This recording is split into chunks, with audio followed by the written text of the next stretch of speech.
Kai pradėjome rebrandingą, atrodė, kad viskas vyks greitai ir sklandžiai.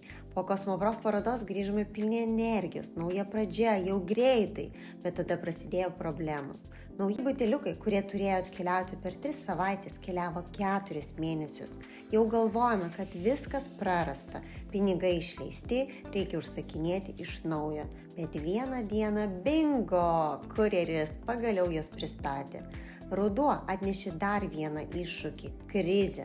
Turėjome peržiūrėti savo finansus, prioritetus ir rebrandingas dar labiau nusikėlė.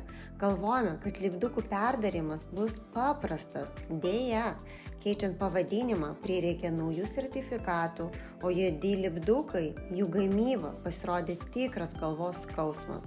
Ne visos spaustuvės tai galėjo padaryti, bet mūsų partneriai mus išgelbėjo. Praėjo 9 mėnesiai, pilni toksikozės, bet vaikas gimė. Ir štai jis, Boro Professional, pagaliau išvydo pasaulį.